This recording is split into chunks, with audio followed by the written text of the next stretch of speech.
Hello and welcome back to the Fantasy Take TV podcast. Round one is over. We have a couple of unhappy boys and one happy boy here, but JD's probably in the middle. But we got to dissect all the games, all the players, and we've got a few thank yous and mentions at the start. So be sure to join the Discord. I mean, that is absolutely popping off at the moment. I think there's a VC session every night in there, boys. So you can get involved to that extent if you like. We got to thank the members. So this is our first podcast, publicly in a little while. We've obviously done a lot of preseason content, sort of behind the scenes. We enjoyed that. There was a lot to do, but we I'm speaking on behalf of you boys, but it was enjoyable and something that we'll probably look to do again next year. But we're not sort of doing anything throughout the season, but. Over 100 members we got, so that was really cool. Got a few leagues going. The chat's still there throughout the year, so that'll be there. And then we'll talk about our ranks and whatnot, and we're going to go through every player from every game that we think is relevant sort of today. So might be a bit of a longer one, but kick it off, George. Are you recovered yet, mate? Are you all right? How are you feeling? I've got a hangover from that shot I did, I think. No.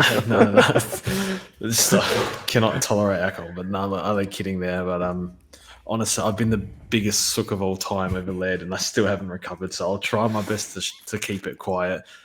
But I still haven't recovered from that. But doing okay though.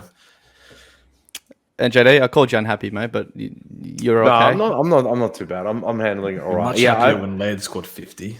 I mean, if you told me before week one that Josh Kelly would outscore Laird by 30 points, I'd be thrilled. So I can't complain about too much, really.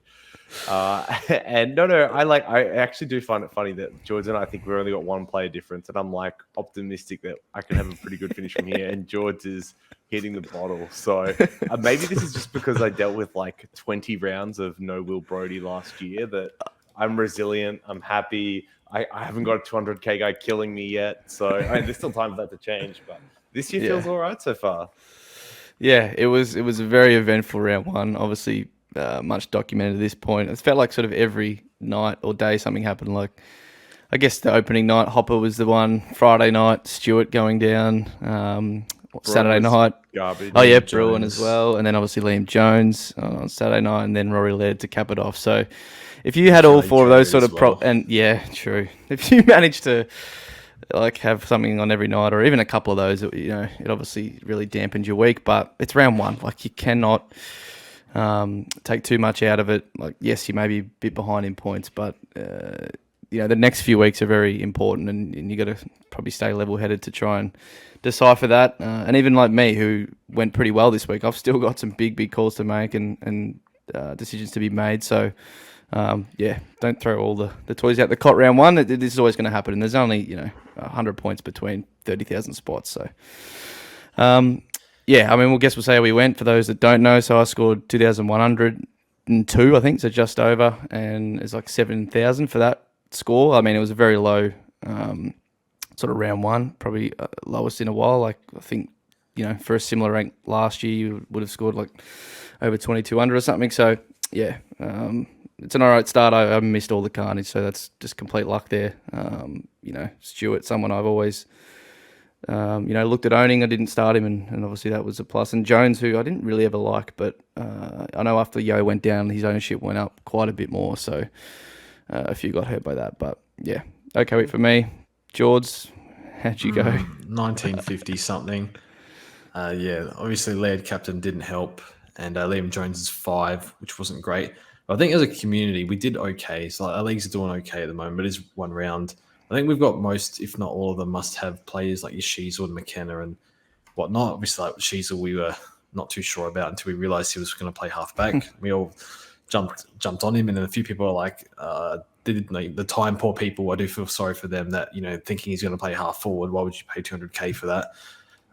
We jumped on that. I think our mid prices, it's pretty high conviction on Warple and Bruin, and I think Warple was a tick, and I was pretty happy with that. So I was very confident and recommended him. And then also the same with Bruin, and I wasn't too upset. Just on the eye, he's good on the inside, but I just sort of ignored Chris Scott, 40% CBAs. I didn't realize he didn't have the tank maybe. And I guess it's a preseason game, unproven. So it was a little bit hard to know exactly what was going to go on there. I just saw the inside mid time and looked good and didn't see all the other stuff. And then probably Flanders wasn't as great either, who we liked as a community. But other than that, I think all our teams are in good shape. Like apart from losing the points on the board this week, I think our teams are in like I think I'm looking at 2 trades, maybe 4 over 2 rounds, which isn't a disaster, I think. So we'll see how it goes. And one of them is Josh Kelly, but I think I'm ranked 40k or something like that. Anyway, JD, how did you go? I was 2044, ranked 17.8k overall.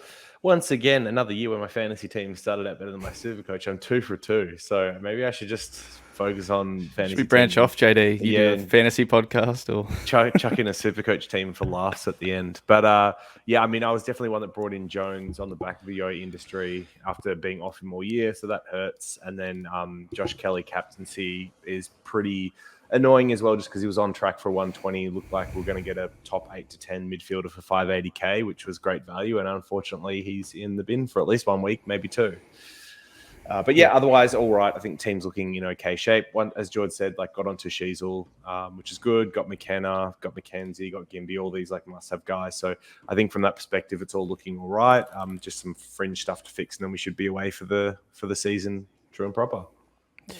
Yeah, just quickly on Sheasel, I've got a question. I know we're probably going to be a long one today, so I won't waste too much time. But I think I saw Selby tweet it at some point across the weekend.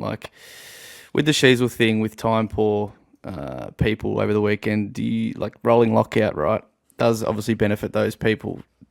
Do you think it should go backwards, or is it just way too far gone? Like it used to be, lock in, can't even reverse your trades throughout the week. You make your trades, first game starts, that is it. You cannot touch your team for the weekend. I reckon, what do you think? Over round 1, keep it as it is. Yep. And then change it back next round, because people need to have a life as well. It's just a pain. I'm always checking everything 5 minutes before a game, making sure no laid outs, emergencies and all set. I hate it. I just want to relax and watch the game. And if shit happens. Everyone's in the same boat. That's just my point of view. But yeah, definitely round 1. Otherwise, we wouldn't have Sheasel basically, and that would have been a catastrophe. But you can fix in 1 week, so it's not a disaster in that sense. But it would have been poorer for it. What do you think, JD? On one hand, I definitely understand the people that are time poor, it helps them. But if I hadn't been able to make the move, I would have felt like anyone that got on him was just lucky, because they were paying 200k for a half forward, hoping he'd be a half back without any way of knowing. And that would have annoyed me so much more than what actually happened, which was being able to adjust it. I missed lots of games over the weekend as well. It happens. I missed captaincy on Bont because that was 27 points. It happens, but I think that's just part of the game. Is what it is. Yep. All right, so we won't waste any time. We're going to use beloved Discord member, Hamstrings website, FootyScores. So he's sort of got it up and running for this season. He's still making some updates throughout. And I think, JD, you used it in your review this week. So, he's trying to obviously gear it towards a lot of what we want to know, or all the Supercoach fantasy players want to know. So for whatever reason, on the first game, there isn't CBAs and kick-ins, but for the rest of them, there is. And so we'll use this to go over a few games. Probably just keep it to the really relevant ones, so we don't go well over time. But Richmond Carlton, obviously the draw on Thursday night. There isn't really too much to take out, I wouldn't have thought, besides Jacob Hopper, who has been much talked about. Taranto is what he is. Cripps had a big last quarter, and Doherty was, quiet in the first half, but finished off strongly. Who do we want to talk about the most here? Is it Hopper? George, I know you've probably touched on. I really like Dan Rioli's game. He's not one, a bit like Sinclair. I didn't want to jump on Sinclair early just because he hasn't proven it last year. But I think one to look at later in the season if he keeps this up. Not early, certainly, but I thought he was fantastic. We'll move to Hopper. I don't know. The role is still there. So obviously Thursday night, Hopper looks shit. He looked shit in the preseason. oh, get me out of this now sort of stuff. But the role will hold, and he plays the Crows this week, and he scored a 90 in the preseason game. I'll hold for a week, but man, I was not happy at all. And he hasn't shown good form since 2021. So I'm pretty concerned, and I feel like there's better opportunities out there. Yeah, but really unhappy with this pick, and we'll see how it goes this week against the Crows. Is it D-Day, JD? Is this his final week? Like, if he goes another 60, is he gone? Yeah, I mean, if he goes another 60, even if the CBAs hold, he's probably got to go just because it looks like between Setterfield, Callahan, Warple, if you don't have him, Horne-Francis, Ziebell even, like there's at least 4 or 5 other guys who put their hand up to get selected next week ahead of him. So, yeah, he's got 1 week to prove it. Otherwise, he's gone. Yep. Not much else. I guess the rookies, I know you have Hollands, JD. Just like 65% CBAs. So that's like worth putting it. Like, it is a good number. Yep. And we saw what the Giants did to the Crows in the second half. So he'll have to show something this week. What the rookies, Hollands and Cowan, we think they'll hold. Cowan was cramped, so maybe he, didn't handle it too well. But I think Hollands was actually pretty decent for a wing role, right? Like, I don't think he's going to be an amazing scorer, but I think he holds. Oh, they'd be silly to drop Hollands. A bit worried about Cowan. Thought he was okay. Like, apart from taking 2 intercepts, I didn't think he did a whole lot. That was pretty much his whole score, half of it. Bit more defensive, like no freedom to run and carry and stuff like that. I liked Hollands this game. Slow burn. I think I regret picking him just because I would love that 40K right now. Yeah, could have gone to hindsight is Chandler, but the most annoying thing is, right, he came in for Phillips, who ended up playing and scoring more. Like, come on, man. That's just crazy. Yeah, I think who I'd rather have. Yeah, that's stiff. Torano is what he is. Doc, I think most of us picked and happy with. And Cripps, as I said at the start, sort of mustered out a good score, but I think we'll move on. Unless there's anything else. Yeah, just on Doherty, he didn't get that many kick-ins, right? It's not here. The rest of the games it is, but I think Gov took a couple. I think Gov eats into him a little bit. They use Gov a fair bit back there. Let me just quickly check what it was. I think he only had one. I've got it. Oh, no, he had 4. He had 4. Okay, all right. Sard and McGov took a few, though, right? But anyway. Okay. That's enough. As long as he's getting a reasonable share. Yeah. All right. Cats of the Magpies on Friday night. This is actually, sorry, is it just worth touching on like Cripps? Like any change in belief that he'll be a top 8 mid? I think we're all off him as being a top 8 mid. Did you see anything that made you think that he will be? Be around the mark, I think. Good, to be honest. I was pretty shocked at his score. I don't know. Maybe people saw it differently, but I wasn't that impressed with him. But it's one game. It's whatever. I think it was last quarter, a lot of close game sort of stuff. Probably got a good amount of scaling for it. I think he had 10 touches in the last. Yep. He'll be in the round the mark. I mean, look, you probably say he's top 3, but based on how all those mids went this week, those top mids. But yeah, I think he'll even out across the year. Yeah, I think he'll be around the mark at top 8, at the back end of it. Okay. Average-wise, anyway. This game's a bit contrasting to the one before, but plenty of goals kicked. Really up and back game. Collingwood obviously storming over in the end. Geelong scoring is very low for a team, especially the reigning premiers. But I guess the big talking point from Geelong is Bruin. Sort of touched on it before. Here we go. We've got the CBA numbers on this, but Chris Scott, just he's tried and true. Danger, Guthrie, even Blitzars was basically playing on ball, not rucking, but was a midfielder and Atkins as well, all ahead. So, I think first quarter Bruin had 8 touches, a tackle, and then from then on just basically nothing. Pushed out to a wing, came on for a little mid stint here and there, but it was like a 3 or 4 minute thing, and then out to wing or even back to the bench. Like what is it, 64 tog? Yeah, it's just no good. No. I had a look last year. He was 70%, so it's not exactly like last year was much better either, which is a bit of a concern. Just Tank hasn't been improved. It's not just an opportunity thing. And he had 0 CBAs in the fourth. I mean, part of this is because Parfitt. with Stewart sub, Parfitt came on. He can't really play anywhere else. And then, Danger is just rotating between CBAs and the forward line. It's just they had no one else to play wing. So, I'm open to keeping Bruin, but only if a lot changes on the team sheet to suggest that he's getting CBAs this week. Maybe Blitzavs goes back to cover Stewart. Parfitt gets dropped and they bring in another wing or something like that. But if Bose is probably the likely one to come in, and where's he going? Probably fighting with CBAs as well. Duncan's old role. I think he'll be maybe he gets 10 CBAs or something. Yeah, Maybe they ease him in. Maybe they ease him in with a sub. I don't know. Yeah, maybe. That'd be very nice, actually. And you can kick Bruin out the midfield again. Yep. So, yeah, the problem is they play first, right? So we've really got to make the call. But I think I'll give him a week. So you both giving him a week? I think so.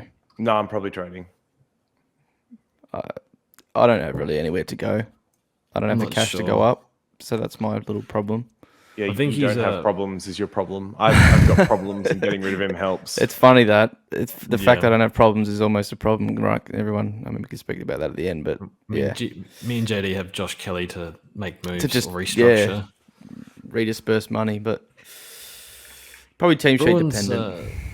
Bruin's a tough one. It's just when you go over the things that can go wrong, there's a lot, like Tog and Roll. Could he even be sub?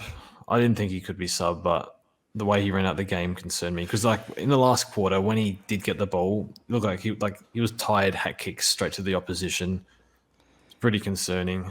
It's at the same time, he nearly scored 120 the week before against Brisbane midfield, who maybe aren't as good as we thought. So I think I'm going to hold because it still should be a 40% midfielder, and maybe that would have been higher if Parfitt didn't come on. That first half is enough for me to hold on, but I think I can see if you want to trade him and you see opportunities elsewhere and you need to get other players in, I think I can understand that though. But I think I'm going to just hold this week, but we'll see.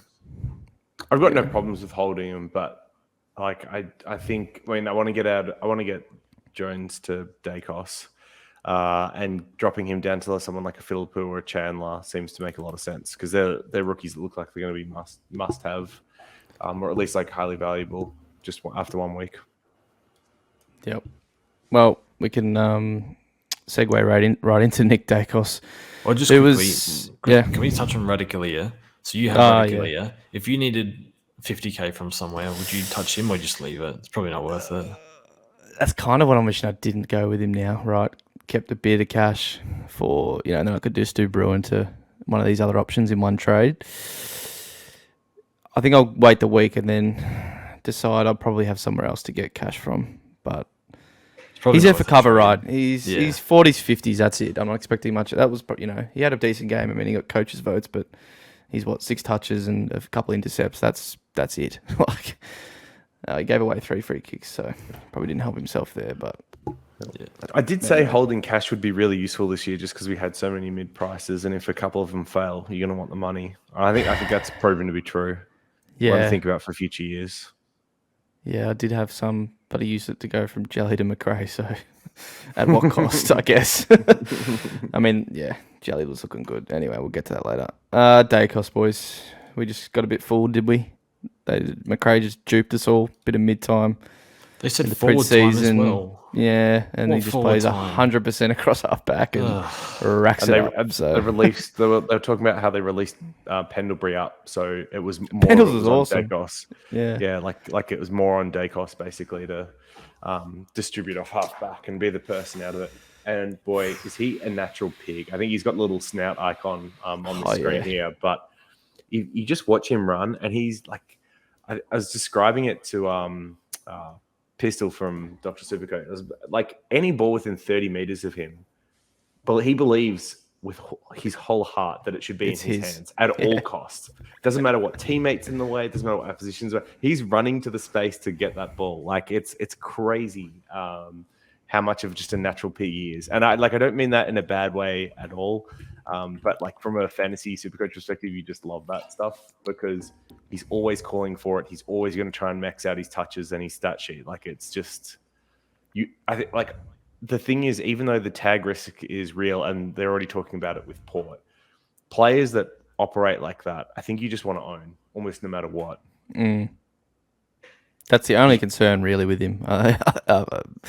And maybe does he go into the midfield later in the season, or is this just going to be again like his rookie year across They should halfback? keep him in this role. We saw him in the preseason in the midfield games where he just got pushed out of the way too easily. Yeah, give him another year. And the other thing is, like, they've got Adams doing 25% CBAs. Check where's his CBAs? Yeah, I know. I mean, I was just looking because he did I was hardly going to say. He did 10. Say Pendles goes down. Is he the next one up? Probably not. Adams is, and yeah, exactly. Yeah. So like, it just doesn't even make sense. They want to get a smaller, they got faster guy Titchin through there to play. Yeah. Degoe's going to get full time in there. Oh, he's been looking good, Degoe. Yeah. I think the tag's the only worry, really. Like, what's also scary is Geelong kicked like arrows straight this game. He had 2 kick-ins of a possible 6, and maybe he was off the ground for the couple that Moore got. I'd say he's probably at least 50-50, right, with Moore. Like, maybe Moore is the captain. He wants to take a couple more. But like, he could have scored way more, is my point. He could have gone even bigger with a couple more kick-ins. So, yeah. I think I said it in my video. He just gets burnt all the time because he's always there. Like, yeah, like not again, man. Like, whenever someone's streaming from 50 to kick a goal, like he's like, I can kick this too. I'm right here if you want it. And they don't give it to him. If they give it to him, he can kick 1 or 2 goals a game like that. And again, like Geelong were accurate. Was that 7 behinds there? I can't even see because my eyes are stuffed. What's the average behinds that people kick? It seems more high scoring this year. Probably like 10 behinds a game. He's going to get more kick-ins as well. Yeah. Straight in. If he gets Straight tagged, in. whatever, so be it. There'll be non-tag games. There'll be tag games. He's gone to another level, I think. Yeah. The thing I think about as well is, like, even if he gets tagged, like, that's annoying. Is his price dropping below what it is now? He's 500k. No, is it really? Yeah. Is it really going to go much below that at some point in the year? Probably not. Like, I may as well just get him while he's valuable now. Yeah. Secure a keeper for 500k. Done. I can get that point too. Yep. Maybe a quick touch on Darcy Cameron. Like, he did have majority of the ruck contests. I mean, Cox's tog was 50. Did go off with some injury for a bit as well. What was it, like? I can't even remember. But yeah, it looks like DC's got like working towards to most of the ruck time again. But he's just not really good enough at either of the positions you can pick him at, is he? Than the others.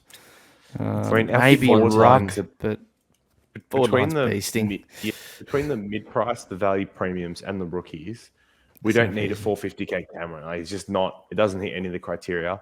And in the ruck line, like, I guess if you had Cherry, that's the only situation I can consider someone looking at him in currently, because he's like 50k up or something rather than having to go to Primo.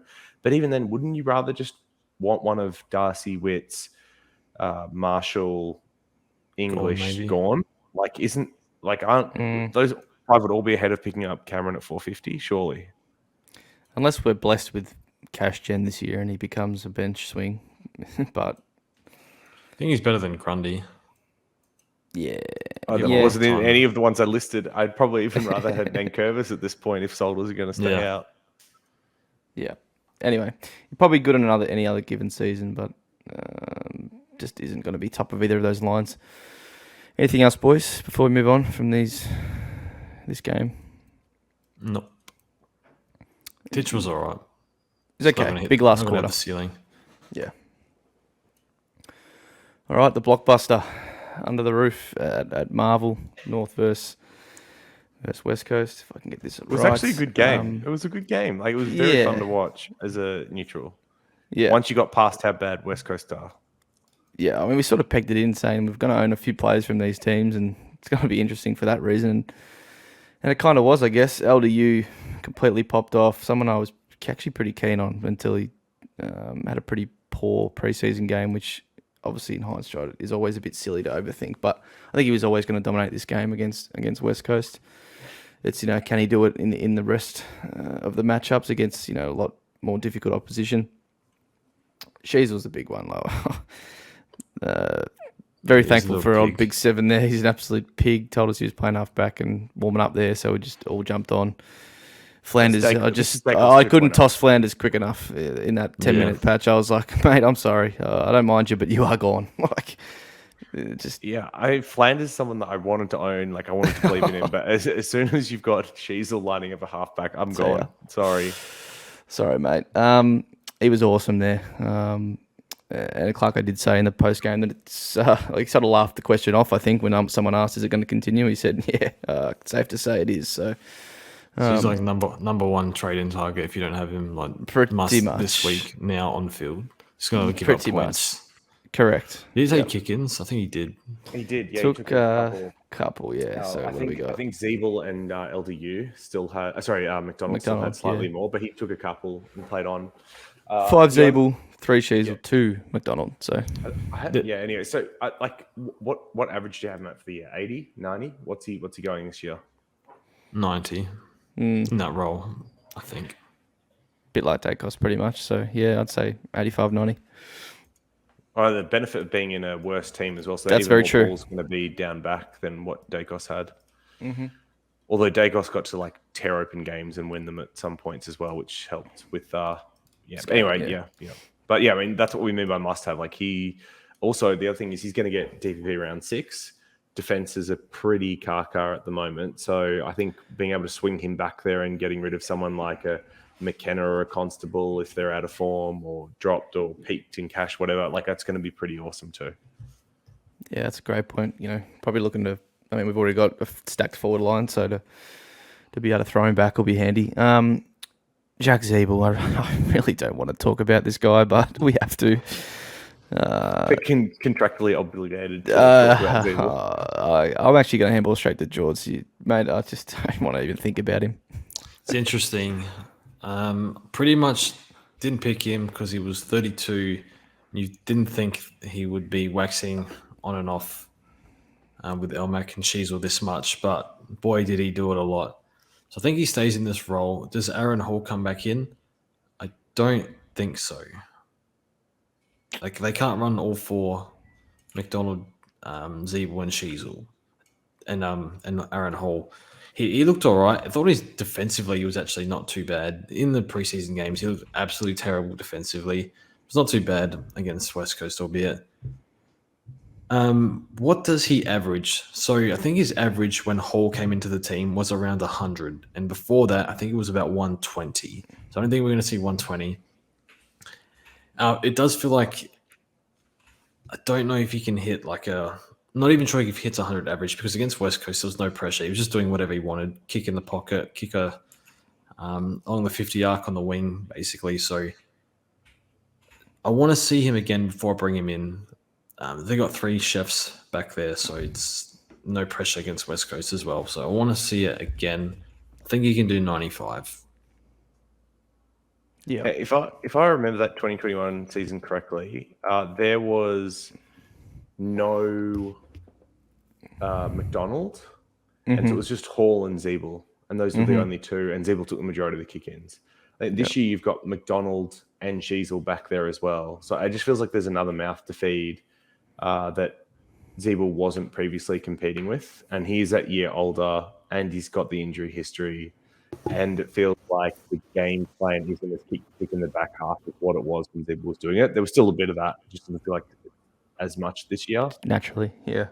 Yeah, so I mean, he took 96% disposal efficiency. I don't know what his average was in 2021, but I'm guessing it's nowhere near that. So he was incredibly efficient. He had no clangers, very unlike Ziebell, but there is some positive in his score still, which is he had no contested possessions, which is also unlike Ziebell. So I don't know. I get the feeling that he, if I had to put a number on it, is like a low 90s guy this year, which is still great at his price point. I don't think he's going to be a keeper though, which means he's not a must-have. And I think there's still the injury risk that comes with him being an older player. I think his dribbability is pretty good. I remember when we all had him 2021, I think he did like a calf in the last round when no one had trades. Yep. And then last year he had like a face injury, like unlucky. But I think dribbability does improve down back because you have less contact sort of stuff and less taxing on the body. Zero contested. Zero contested. Positive. He's not going anywhere near her.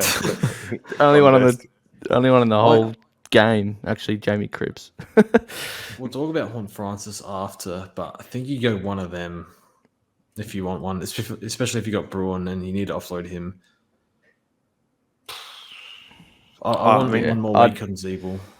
With my trades this week, I'm 5 premiums and Cheezel, so I'm only getting Horne-Francis or Ziebell if Hopper fails, basically. Yeah, I mean, preemptively, I put my vote to Horne-Francis, to be honest, but that's just probably a little bit biased and just don't want to own Jack Ziebell. Yeah, personal bias is coming into things here. I want to enjoy. Again, if he fails or does, I don't want to know about it in my team anyway. I guess we should touch on Cherry. I know Selby went with him. You guys did in fantasy. That is just super unlucky. Obviously, don't want to mention betting either, but yeah, that didn't help either on that front, George. No, we need to say this. Okay, so there was a glitch on Tab where Cherry was, if you multi Cherry with like a 101 player, you got $20 odds if Cherry got 15 disposals. Yeah. I think my mum sometimes watches this. I'm not going to say how much I put on it, but me and you together, and we would have cleared 10 grand if he didn't get injured. Yeah, not like dead serious. But Tab were very nice. They refunded the bet. Yeah, thanks, Tab. Yeah, but Jesus, oh my God, we would. Anyway, so on top of that, it looked really good. To Turkey as well for the hair transplant. But anyway, paid for the is what it is. You actually had booked that in. All right, sorry, JD. We'll move on. We don't endorse betting. I know JD doesn't bet. He looks down on it, which is fair enough. It should be totally fair. That's totally fair. But I just thought that was worth saying. The overall point being, as I was going to say, is he looked really, really good, and it's just unfortunate because clearly Clarko was giving him the chance. He's been given the chance, in previous years. Leaving Goldie out, he was playing really, really well. And as I said, I know Selby started him in Supercoach, so. Very, very unfortunate. It was going to be probably a little bit of a solid, cash grab, and I guess part of it. Look at the scoring: 15% Tog, and he had 35 Supercoach, 26 fantasy. 4 hit-outs to advantage. Bonkers. 4 hit-outs to advantage out of 9 hit-outs. So he was. Yeah, I mean, BJ Williams is not a rush. BJ, but yeah, still. Jerry was 105 fantasy as a solo ruck in 2021. And last year, I couldn't really tell because he was splitting with Goldie and he was injured. So I don't think there was any VFL data off that last year. This is in the same category as Josh Kelly. I wholeheartedly believe Kelly and Cherry were format-winning picks if they were not injured. Yeah. Kelly's going to go 120 over the first 6 weeks against that schedule for 580K. Cherry was going to average 100 at 300K or whatever. It's just, Cherry probably the bigger one of the two, really. Oh, yeah. And there's a stopgap between the rucks options. You would have got to see. You got to see who ends up being the best ruck to go in the end as well. It's while just making cash. Yeah. Oh, and you got to reallocate that money elsewhere. It's just so unlucky. Yeah. I mean, that's the game though. You make good calls and sometimes it backfires. I think shout out Klopp. He was the only one in our Discord that rolled with that. Oh, and I think Toby did as well, actually. So 2. Unfortunate there. It was looking really good. Been a ripper for him, but unfortunate. We touched on West Coast side. Just quickly, Will Phillips and Comben. Yeah. I don't think he touched Comben because he's going to be second. He's going to be back to forward. Yep. He'll probably make a bit of money, and he's good. He's talented, but he scored below 10. I don't think we need a slow burn. The whole game. Yeah, and then Will Phillips. I think you just assess this next week if he looks like his best 22 and he plays well enough. So what do you end up with? 53 Tog, scored 65. Come on, man. Yeah. Clarko. What? Greenwood. I mean, I guess, seasoned veteran, but you reckon there's something up with Phillips for that reason? Or is that actually... Just not best 22. Anyway, interesting to see what happens going forward, but could be sub again. He just could be. West Coast side of things, pretty average effort put out by them. North probably should have won this game a bit more convincingly, sort of let them back into it in the last quarter. But, Shuey looked okay. Hearn just farming kickouts as he's always done.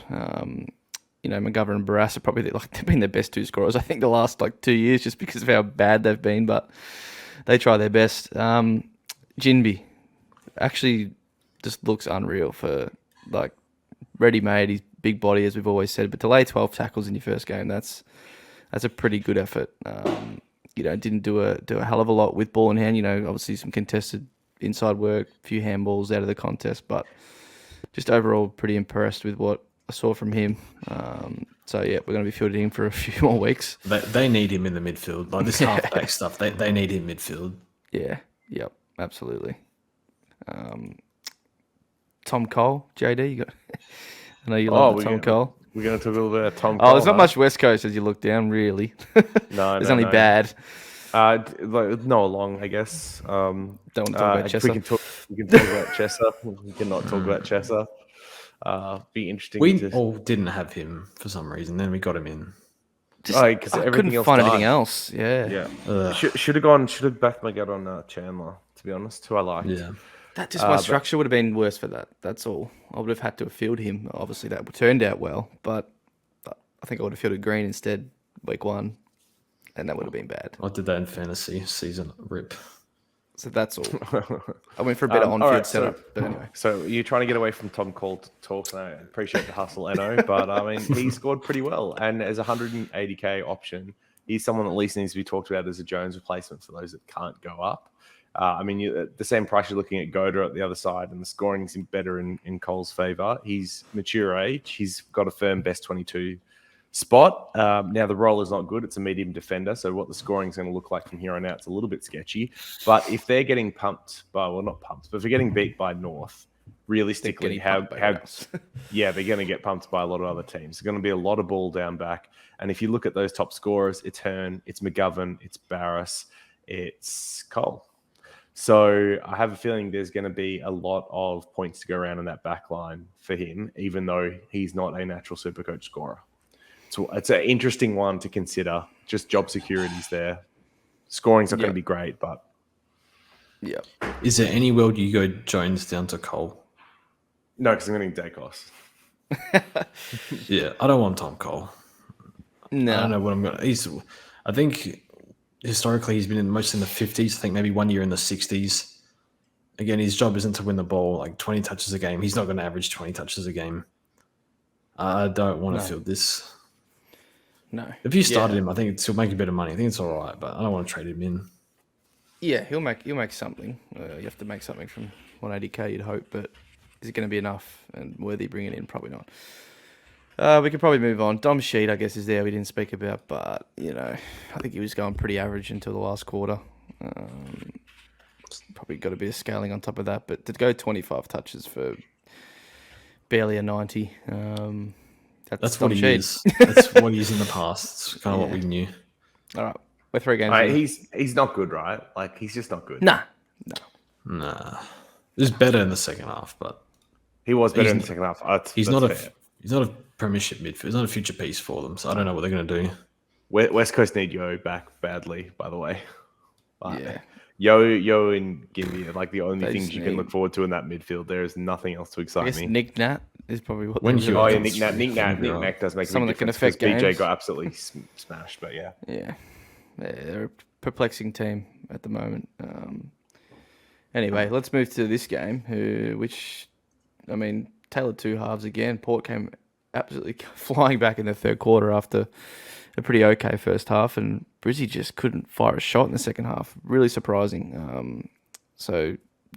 Port side, Horne-Francis, I guess, is a really big talking point of this week. I think he's one of the most traded in players already. The most traded in player.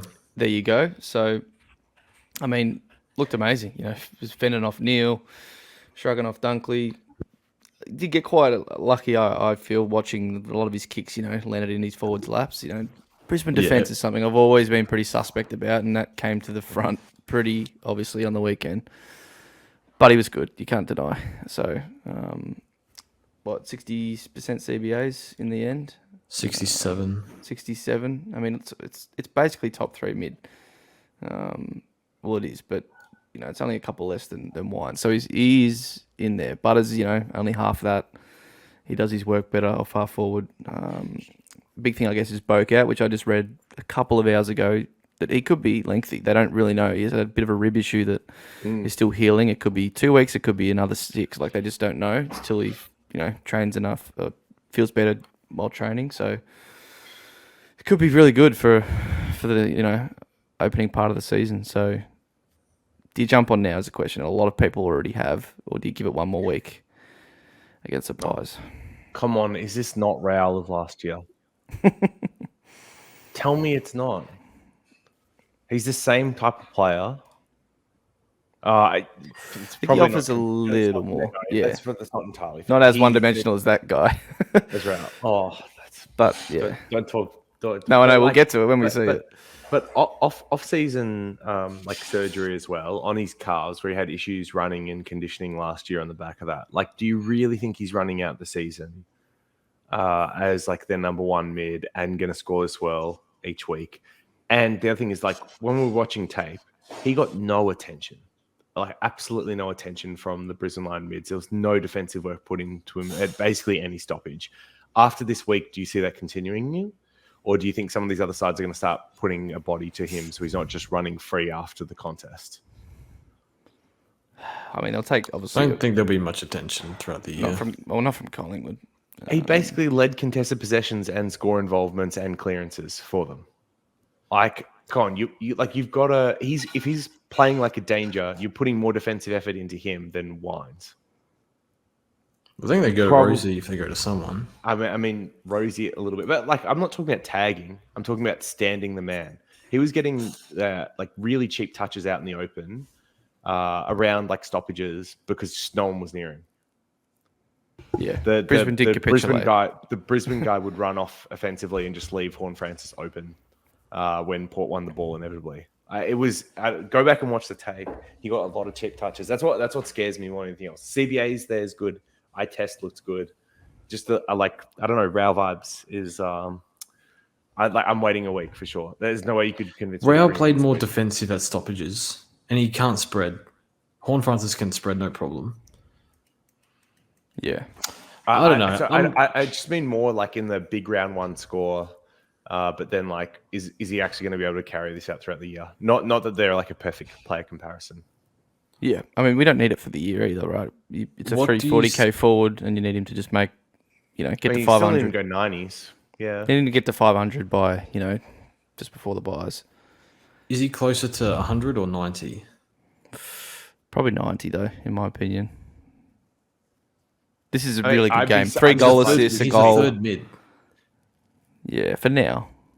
I mean, he will be. 3 goals as well, by the way, in this one. There was one that he had that was touched on the line, and another one which would have gone through, but it was marked by a Port player on the line. He could have had 3 goals.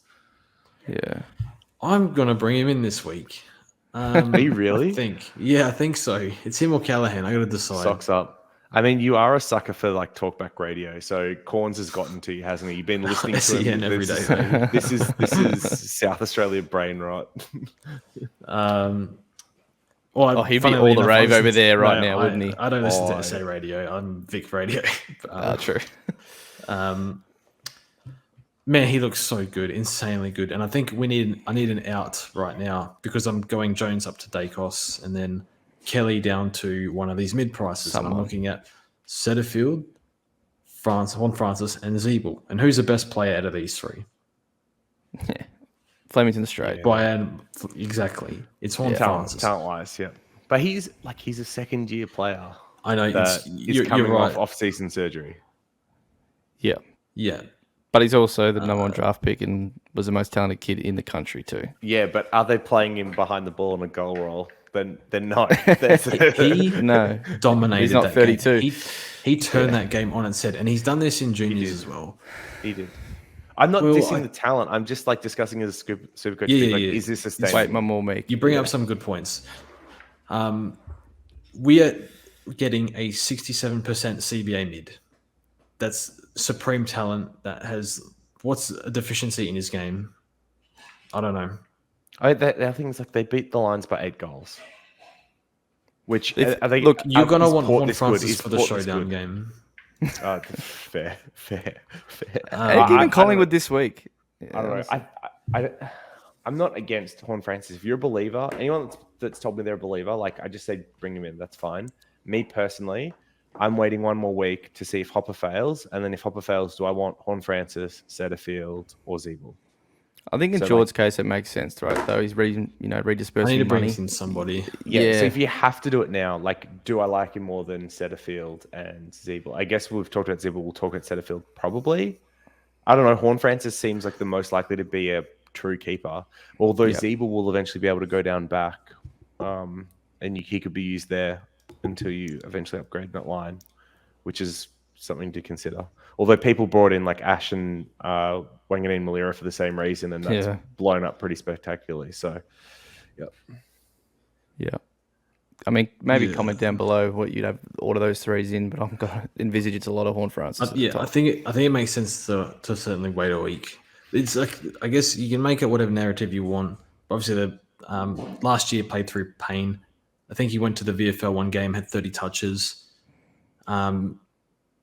Kane always says he's happier now. He wasn't happy last year. I don't know how much that affects like his upside and whatnot. I mean, it has an effect.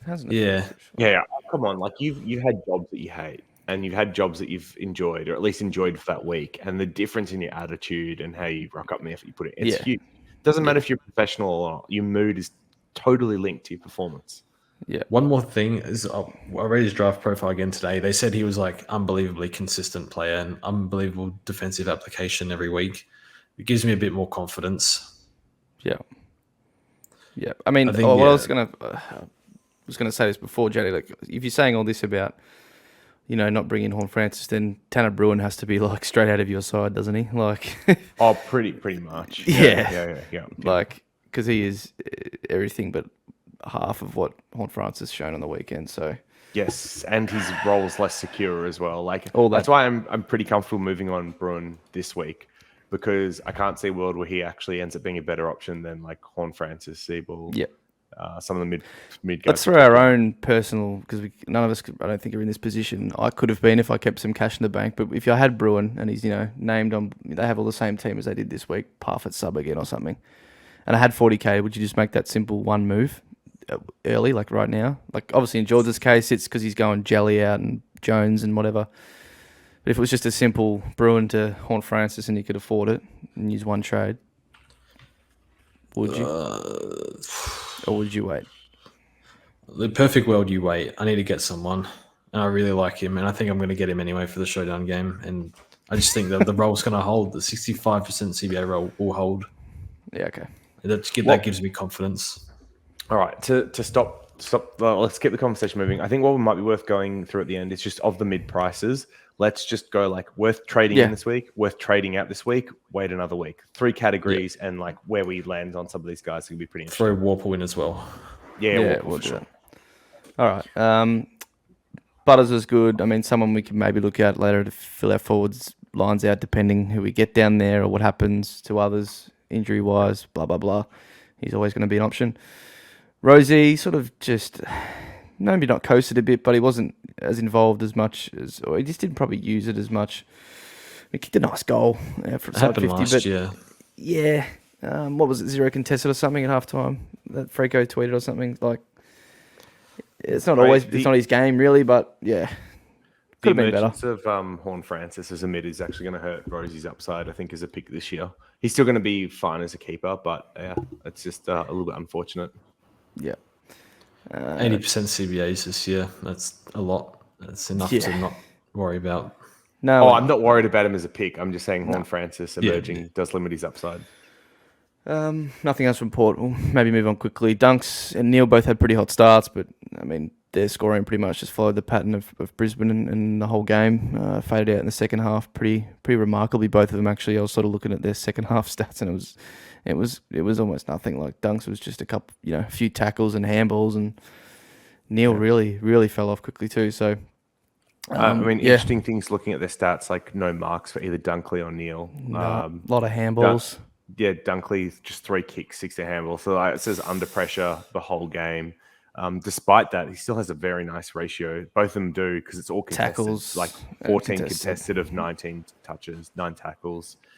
No cheap uncontested stuff. 7 clearances in there for Dunkley. I mean, I'm still pretty bullish on Dunkley being the top scorer this year, or one of the top 2 or 3. So yeah, just unfortunate week 1. Hopefully Brisbane bounces back this week. And McKenna, JD, word to the haters or what? Oh boy, What's up?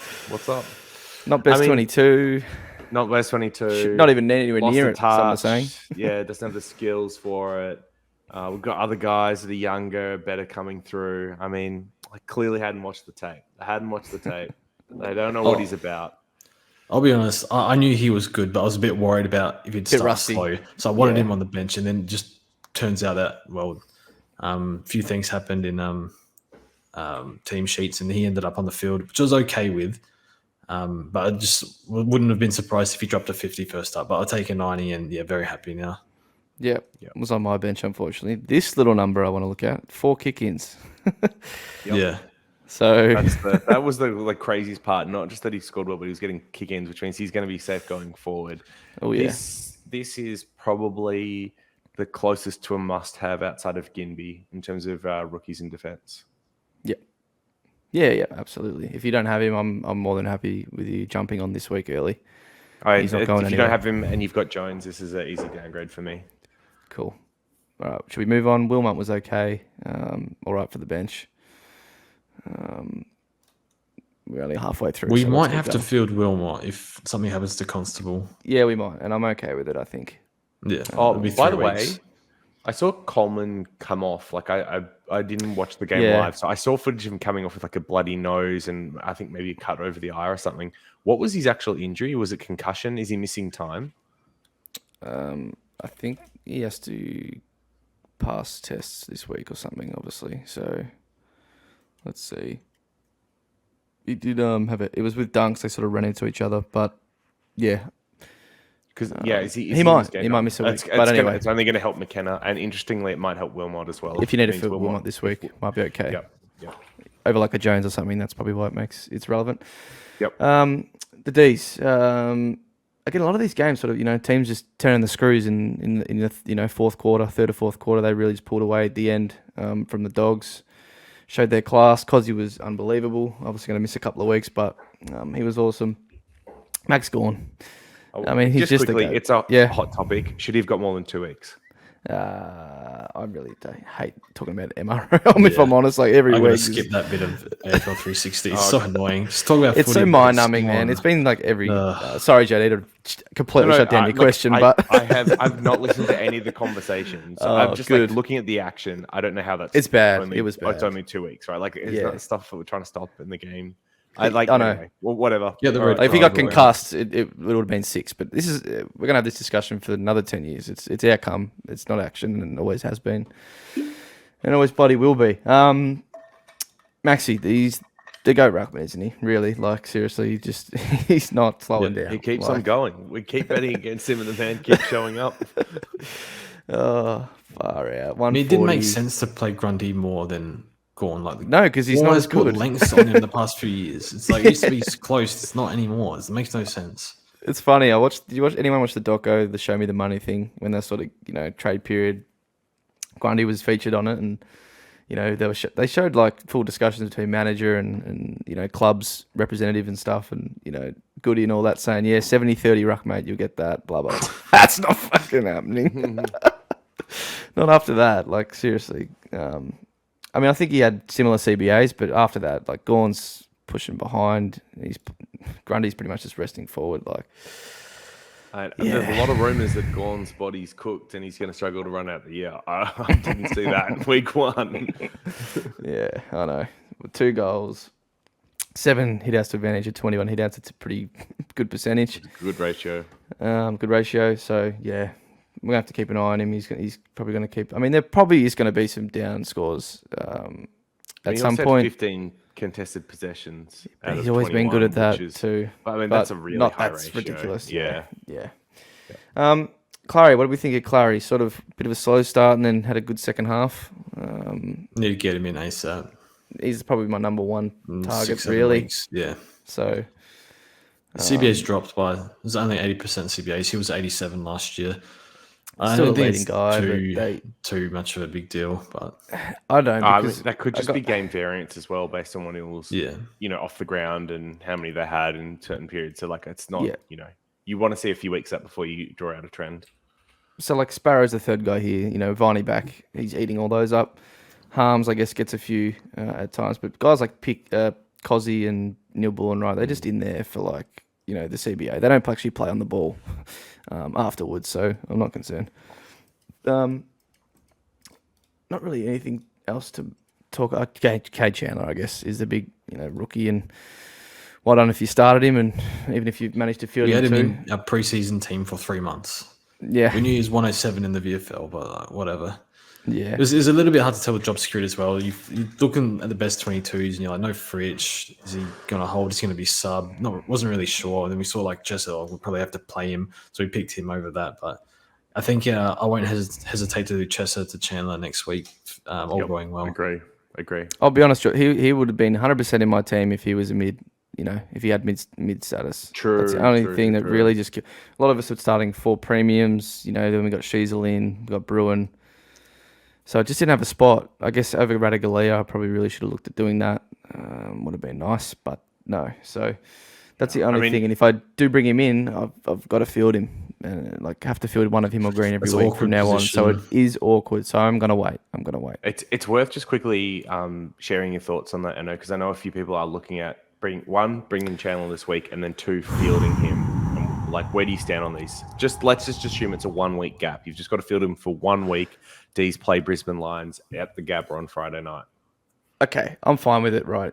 Assuming you have Madden, then you can loop them. So, you hope you'd get a decent score out of the 2. But you've got Asava as well, right? But most right, other people not don't, everyone. but Yeah. So if you've got a Alwyn Davey there, I guess, then you'll have to take the punt. I'd field him again. I mean, Melbourne are a good side. They've a lot of inside 50s. He'll have a chance to score well again. Obviously, it's away at the Gabba. Yeah, I'd field him over Green, put it that way. So, if it's only for 1 week, I think you take the risk. But if it's for the foreseeable future, right, and it's for has to be for the next month, then I don't know if I'd do it. I think if you're getting Chandler in and you're fielding him, you're probably getting an extra premium in, like upgrading your team, like going like a down Brew and up somebody else, like I don't know. Your 300 failure to Daicos or whatever. Jones off field or whatever, yeah. Yeah. Just a question for you, Anno. Have you contemplated trading out your loophole for Chandler? I also can't do this in one trade, George, so this is just not unfortunately, I don't have the money. If you had the money, would you though? No, not this week anyway. Maybe, next week. I mean, we should get to it later, but I can do like a Bruin and I think is it like Hopper or something to Daicos and Chandler, but I just don't know if I'd do that this week. Follow-up question. Would you rather have Chandler or Philippou as a trade-in? And which one would you rather field? Saints play Bulldogs, if that helps. I think you take the money with Chandler. Yeah. Who's going to score more? Probably Philippou just. Yeah, it offers a little bit more. Can take marks. But these are probably best side in the league if you'd ask anyone at this point. Very early point in the season, so be a lot of opportunity for Chandler and Cozzy out for 2 weeks, mind you. So does that help or hinder? Does he have to play deeper forward? Well, I mean, Cozzy's getting midfield time, right? So the person that helps most is probably Lowry because. Larry will stay in the side. Fritsch comes in. I guess maybe is it like Fritsch or Chandler gets to go up the ground more? Yeah, probably Chandler. Like Fritsch should stay in the forward line, especially from injury. If you had to punt 1 week, I'd field Chandler. I don't have a problem with that. I was thinking about trading in Philippou, but I might go Chandler now. Does he have to be on field then? The 40K is massive. It could be Hollins. It could be Davey. It could be Chandler. Okay, you could make it work, whoever. Okay. Yeah.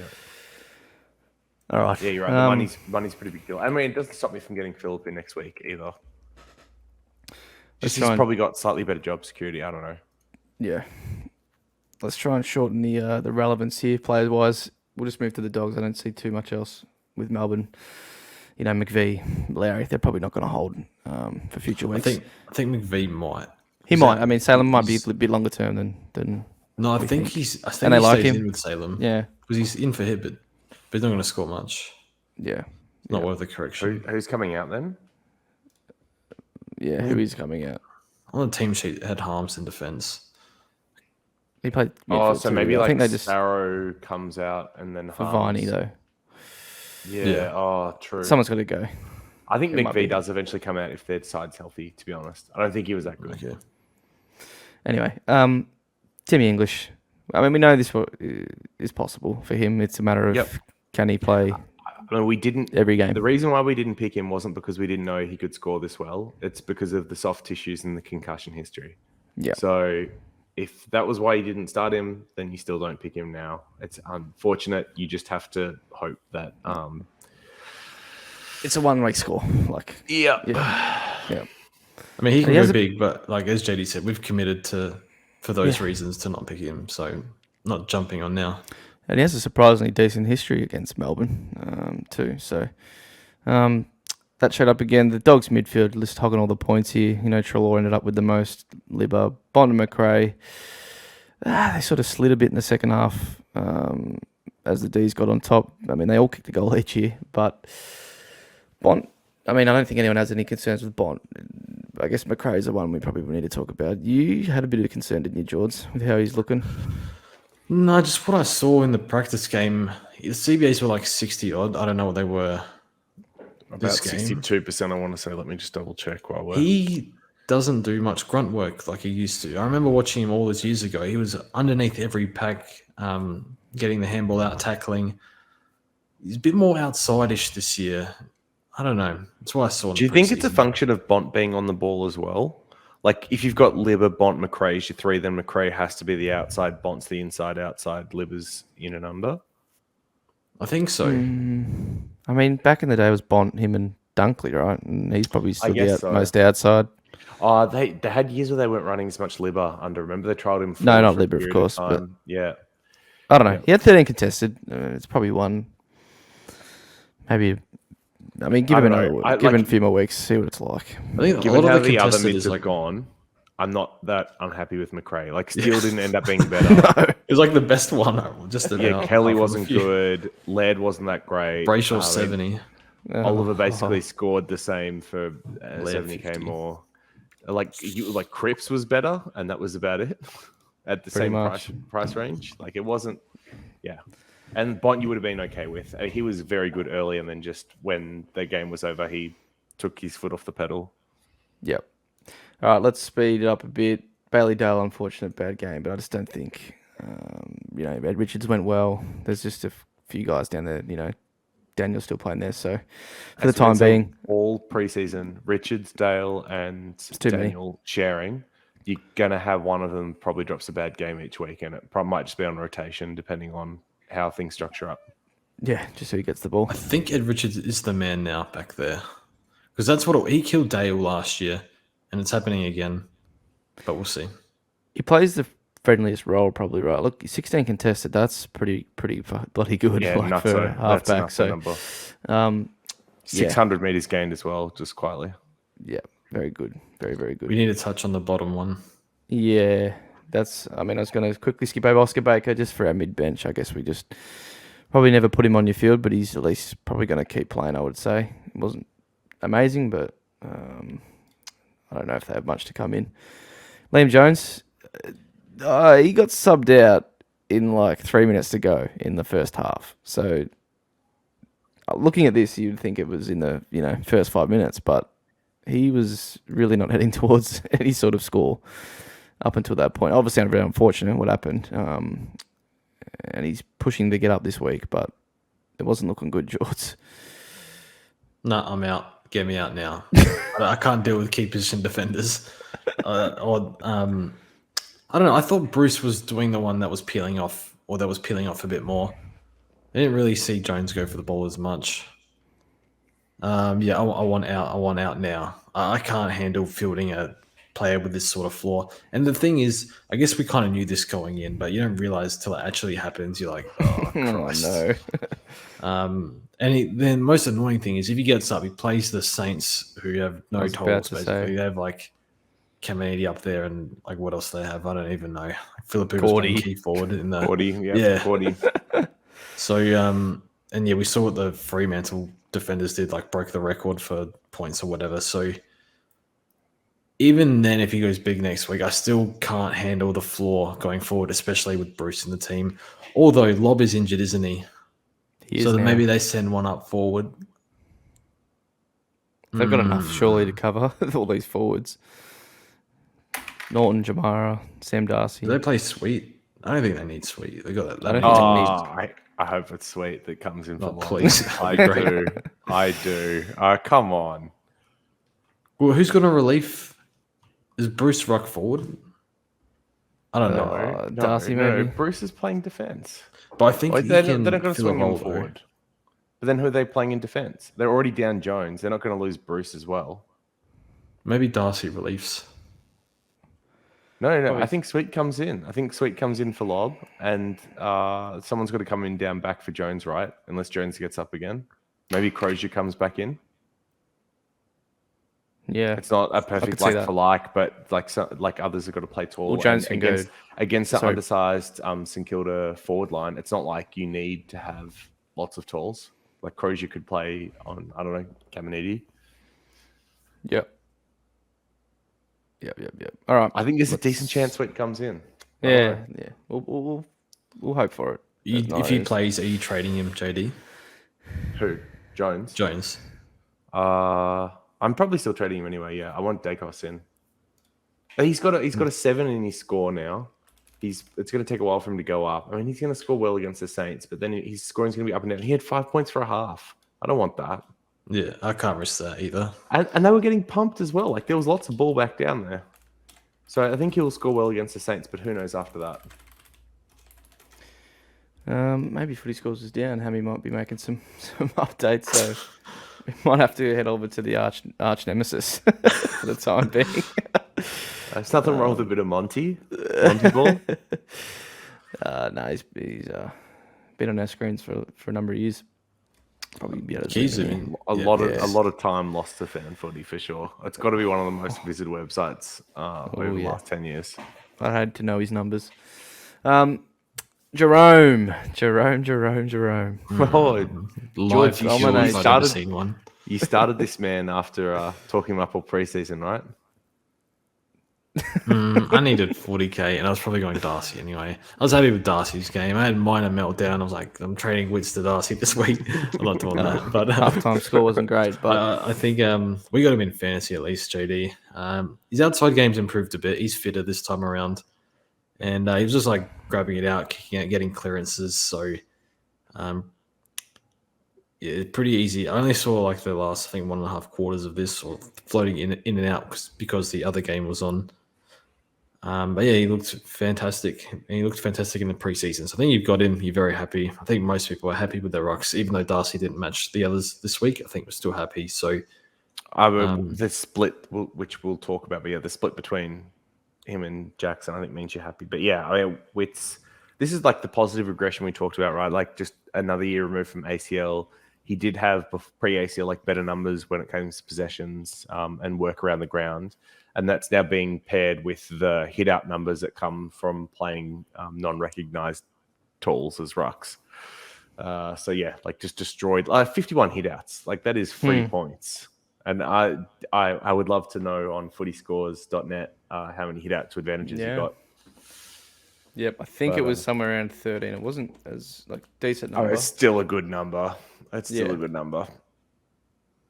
Yeah.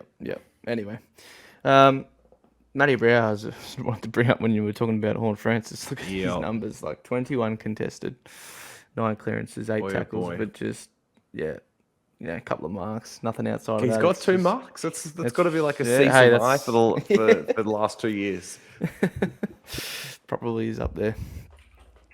Took looked okay. Obviously, interrupted preseason right before, very, very late.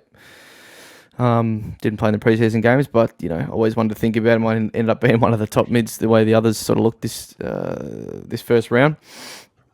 As we go down, there's a little bit to talk about. Obviously, Flanders got a lot of junk. You can see it there. Monty's put the old junk time there. A couple of goals late. I think he ended up, pretty much 40-point last quarter. So was really nowhere near it for most of the game, which can happen with the role he's playing. So, Bombers this week at Marvel might be a little bit easier. The way the Bombers game was, really open on the weekend. So, if you had him, are you holding or, so, I mean, look, if you don't have a Sheasel, obviously, and he's your biggest problem, you could probably just flick him. But if you did already have Sheasel and you sort of kept hold on to Flanders, I know a few Discord members did, what are you doing? Waiting one more? If he's your only path to Sheasel, just get it done. Yeah, I mean, besides that, of course. I think he makes money, but I think we've realised there's a lot more points on the field we can get from him. I think you can still hold him. I think it's okay. I'll be honest, he did a lot of he seems like he went missing in the first half, which is what I did not see.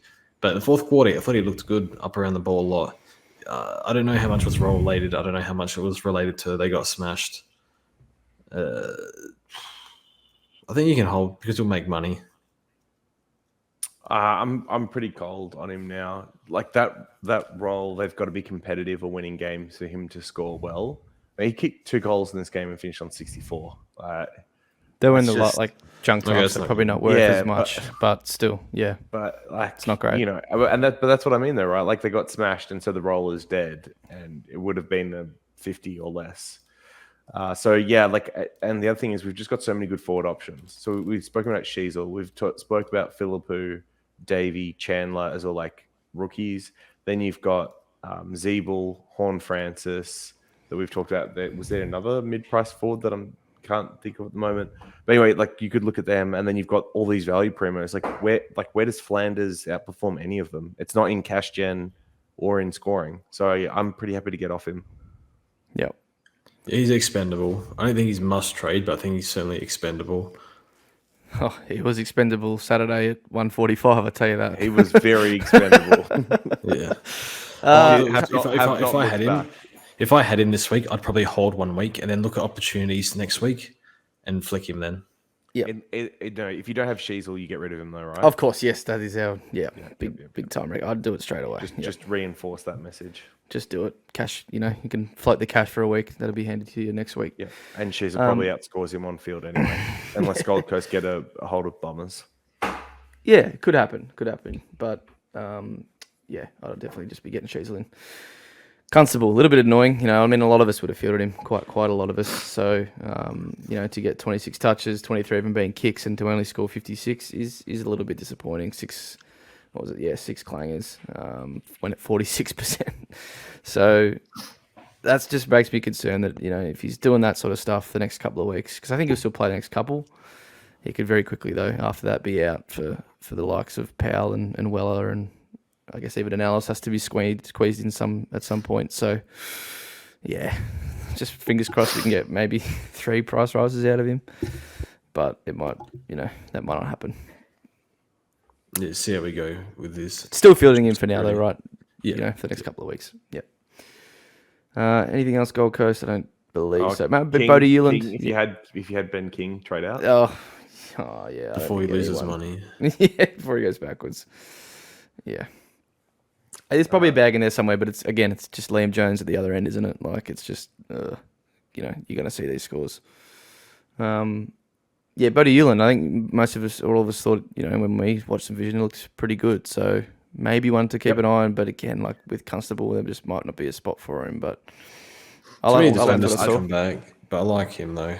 Yeah. Another one that got kick-ins. He got more kick-ins than Long, only behind Constable, tied with McPherson. Yeah, I think his kick-in went out in the full. Something like that. He missed the target. But I mean, yeah, on the footage, I actually liked what I saw from him as a defender and what he did. But yeah, Powell, Ellis, and you'd probably like more, from a 20-touch game, you'd probably like more than what he ended up scoring too. But he's a 24 disposal guy in juniors, which is worth noting. He was injured all last year. Third year now. Sydney side of things, Dane Rampy, 330k boys. Worth a cash grab here. Okay, Errol Goulden, probably need to keep moving too. Superb. Don't worry at all. It's a 40% CBA. I think that's what we expected. It was 50. It was 50. Yeah. Okay, better than nice. If you don't have him, is he a priority get this week over Daicos? No. I don't think you have to have him. Probably got Cogs instead, and I think you're fine there. Yeah. I think if you can get it, right now, but if you can get him in, I would, but I don't think you have to if you got Cogs there. Yeah, I'd I mean, prioritize I'd love to fixing have your team. Cogs, but I can't really get him. So Be top of your watch list if you didn't have him. Put it that way. But that doesn't mean right now. Okay. Yep. Interesting. I don't think I would have had him above Daicos. I mean, I think he's also a keeper, but just cheaper. And he's I guess there's tag threat for Goulden as well is the only problem. But Warner was good enough that Warner might still get it ahead of Goulden. And Warner was tagged out of games last year. Yeah, I think Warner's the target still.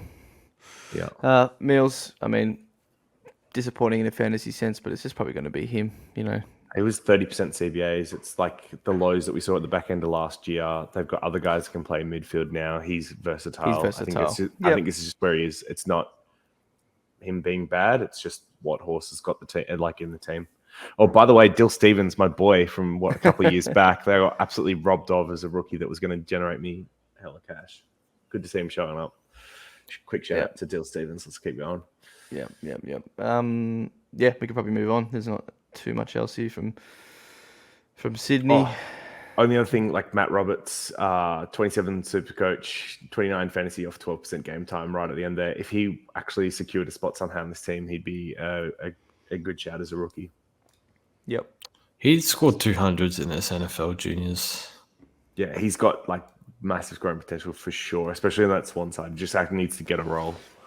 Yeah, it's going to be very hard to do besides injury. All right, this game. George is tweeting, Matty Nick's ball, bloody booking his finals tickets. I think you do this whenever the Chrome are winning a game. He was redoing his ladder. Chrome are in the top 8. He was already putting in to leave. Flights get more expensive the longer you wait. So I was looking at them. Lucky I did. I always thought I was just still in this game. They were playing horribly in the first. I don't know what they were doing with the footy. They were blindly bombing it, handballing it. It was the turning Rochelle and Rankin show, bro. Yeah, look, you could put him away more, right? Rankin missed a lot of shots at goal.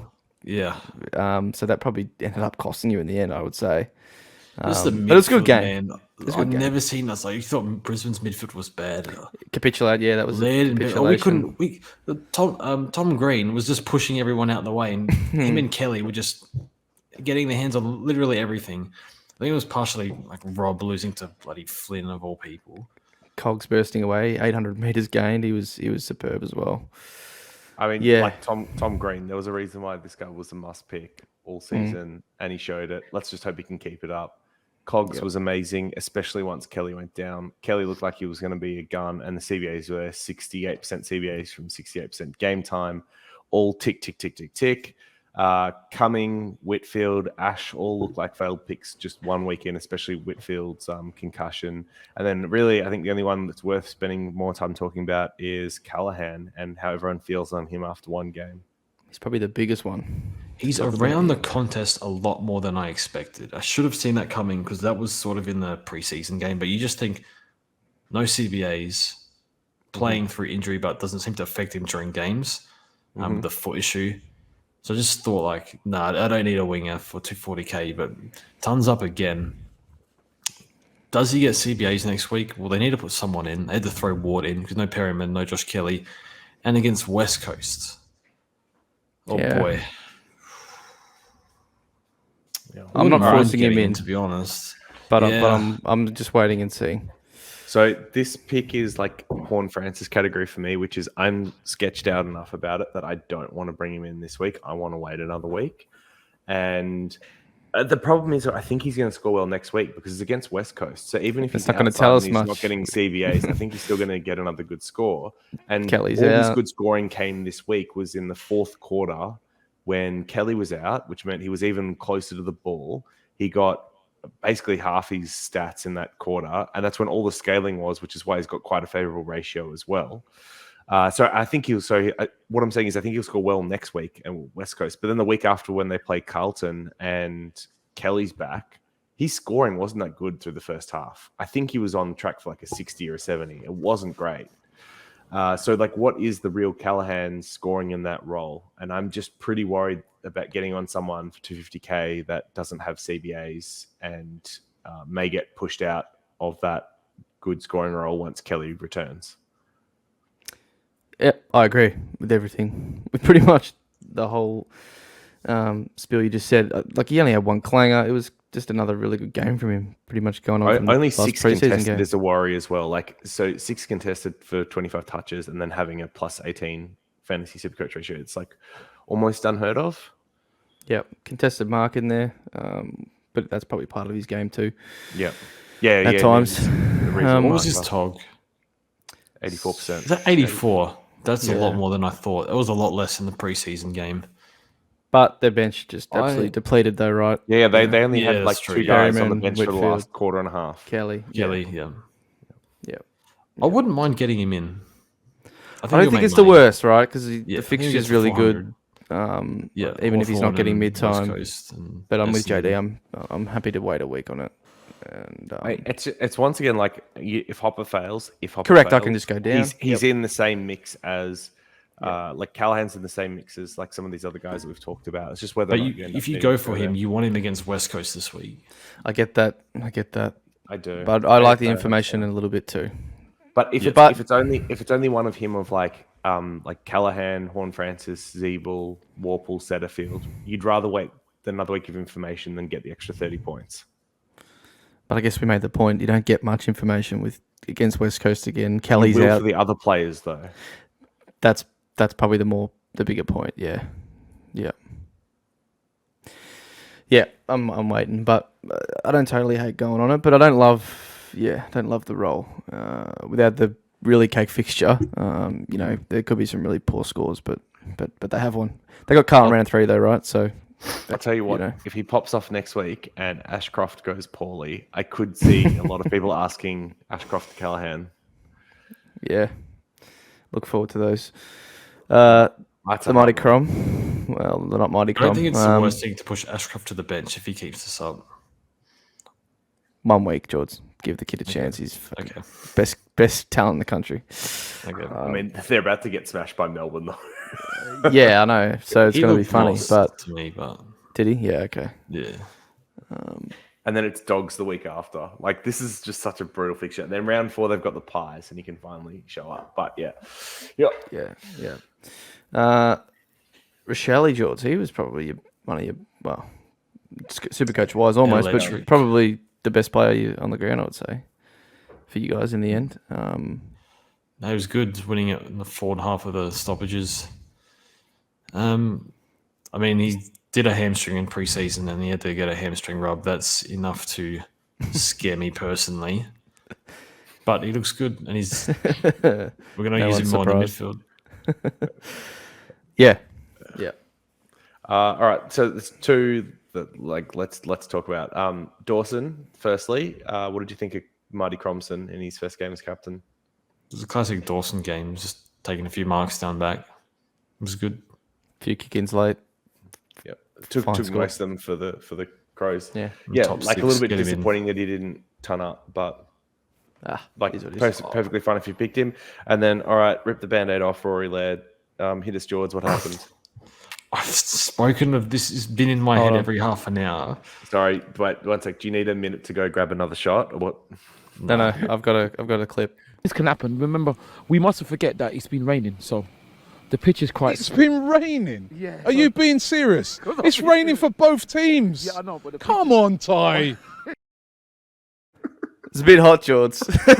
Sorry, mate. I had to do that. Go on, bruv. He said it. He said it. It was too hot, bro. What was it? I don't know. It was like in the 30s somewhere. He was on like 25, 27 at quarter time. First quarter was fine. Yeah. Even though he was on that, I was like, don't know. He's not playing that well. So when things get hot, And then- Laird gets out of the kitchen. Is that what you're saying? Can't cook in the heat.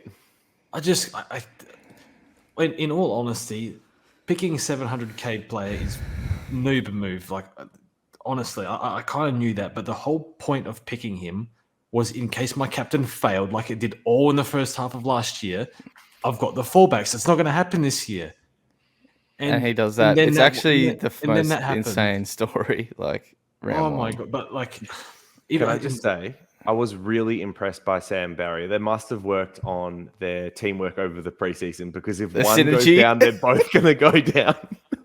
Don't ask me about comp players because I liked Miller, and oh my god, I kind of figured out that Miller was no good in preseason games at least. So at least I actually got to see a bit, but I expected a lot more from Berry. There was a whole page advertiser article on Laird in the paper this week. It was going to explode this year, whatever. But one thing I'll note is their setup at stoppage was weird, and I saw this in the preseason game. Is they'd start Laird far away from the stoppage on Tom Green, where he'd swoop in and try and get the ball.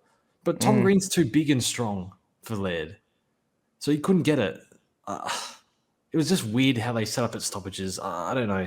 Sometimes he was near the centre bounce when he was on Josh Kelly, but he'd set up far too often, far away from the stoppage. It's just a bit weird, and he just struggled to get the ball. So I don't know if that had much to do with it, but it sounds like he did say that he was struggling in the heat. Look, All right. He's been putting up numbers for 8-9 years straight, premium numbers in defence or midfield. I think he bounces back this week. Yeah. Yeah. This is just the most bewildering thing I've ever seen. I feel like we're heading into emotional damage territory for George here. So just quickly on that, like the two big questions will be like trade or hold for Laird, and I think we'd all say hold. Like you paid $700K for a top premium, he should bounce back. But some people will ask, but what if trading Laird gets me 2 premiums this week? Like by trading Laird, I get to unlock Jones to Daicos and do something else, like Bruin to Cogs or something like that. I've seen a few people do that. They use the boost. They go to the 13 premium setup with getting out of Laird, like getting Basically just a restructure of your starting team. But you're down a boost and 3 trades. So I'm not against it because you are advancing the team and all the midfielders. Like take your pick. I don't know if they keep this sort of form up, but some of them are going to be 600, like going to drop 100K. So I'm not against it. I will be holding because I picked him as a captain option. I dare say he won't be captain next week. I think Vice is still okay, but certainly not captain. Just want to make sure everything's all good. But yeah, the performance was, I don't know. George, like this midfield, are we attacking it for VC and C for the season? I think Tim Taranto, VC and fantasy, lock it in. Like Laird to Berry, trade to Schoenberg, Saligo. Rochelle, whilst he's good, can be handled in there by bigger bodies. Like look, we don't have the best midfield. No. We're better than that, but obviously we're probably a bottom 6, maybe bottom 4 midfield. And last year, if it was Laird or bust, and Berry was good in the second half of the year, but that was it. We didn't really have a proper third midfielder, and Laird plays bad. It was a capitulation. Shows a reliance, hey? Yeah. Yeah. So the CBA mix is really weird as well because it's basically Berry and Laird 70%, and then no one else is above about like 30 or 40%. Like it just everyone else is rotated through. I think like late in the game they just threw like Brown in there, and I'm okay with that because I don't think any of them are good enough to be full-time mids. Like Renke and Rochelle, obviously, like they're really good, but we need them forward too. Yeah. Whereas Saligo is still really young. Schoenberg, I don't see it, to be honest. But I think that's going to be the setup. It'll be Laird and Berry and then 6 other guys rotating. Just quickly, Pedlar. I think that's a name that a lot of people might have heard of, but not know much about him. So, George, can you just give us a quick spiel on who he is and whether he's worth looking at? I had him as a void. Yeah, I had him as a void when I did my rookie video, and it was only because he's expensive. Like, obviously, like in other formats, he's the lock on your bench because his base price. We all got that, but I thought he works hard for marks up the ground. Like you see him mark a little bit on the wing, and he's pretty damaging. He's explosive. He's powerful. He's had groin issues for like 2 years basically, and a bit like Yo. Yo's a bit older, so I think it's more compounding like injuries now with him. But he's never been fully fit. Like in the finals last year, groin popped up, I think. So it sounds like he's had a full preseason and looks really good. Half forward role, pushing up a little bit, taking a few marks. He's a good player. He's good. Yeah. Would I pay 170 for him? I think if you started him, you'd be happy. I don't think you'd trade him in for 170 though. Base price, I think it'd be must-have on your bench. Him versus Philippou, for those that don't have Philippou. No, I'll take Pedlar. And Pedlar versus Sava. Pedlar as well. Yeah, that's my question. Yeah, like if I can make that move, if he does another really good score this week. I mean, if you need Philippou in your midfield, you take him. Like you don't want to ruin your F6 because of Pedler. Yeah. But I think he'll be better than those two. Cool. Okay, that's the one for the top of the watch list because he's not very highly owned. Yep. But forward role. So he'll play midfield at some point. All right. The new premiership favourites, the Dons, top of the ladder. I think there's a stat with the first time in a while. I don't know. I can't remember it. The team that finishes on the top of the ladder in round one, all but one team in the last 28 years have made the finals, which was the Lions in 2007. So they've teed that up for Essendon to spectacular to be the second, because I don't know how many of those teams were like a bottom team, beating up another bottom team. Yeah. JCS, I don't really know why I came around to him so sort of late in the last few days before round one, but I just sort of, the more I looked at it, I was like, look, I'm not going to shit on Essendon here, but they beat them by 10 goals, and Essendon aren't the greatest team in the world. Like, this is going to be the case for Hawthorn all year. They've any little last bit of talent or veteran player that can really do a job. They've pretty much walked out the door. Besides Bruce, so they are really going to be under the pump this year. Get to find out about a lot of the younger players, but it's just going to be down back so much that Sicily's going to rack up 30 touches here, and he only had one kick out. Like, come on, he's really just going to just mop up back there all year. And another selling point was too when Luca, in our Discord, Big Hawks fans said that they're playing Blank, or they picked Blank and Frost, two other tall defenders, so he's going to be the third. And he just didn't play on anyone all day. Maybe like a Menzies or someone at times, but he wasn't giving anyone any respect. So, I think he has a pretty good shot to be D1 this year.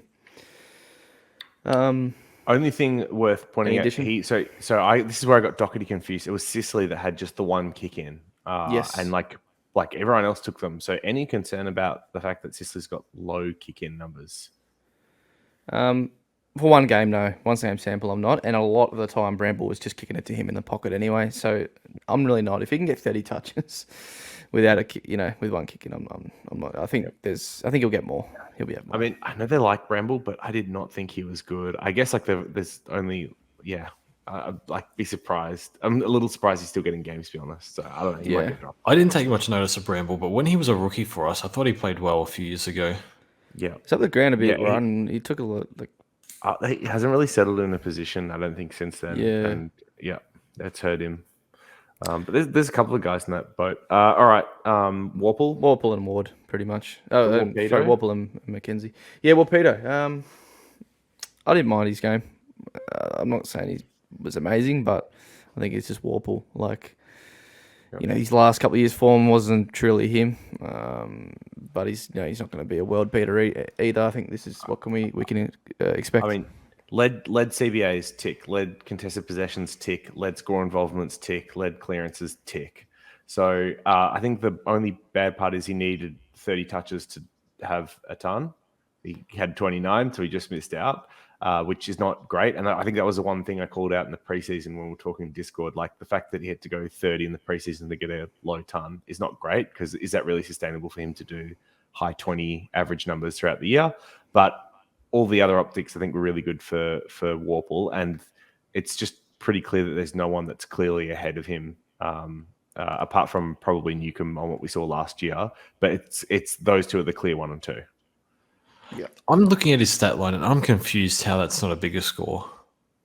Yeah, because there's no clangers. Its disposal efficiency isn't that terrible. I don't know either. I'm very happy with Warple. I would get him in if you can. He's going to be one we can hold for a while. Probably to the bye.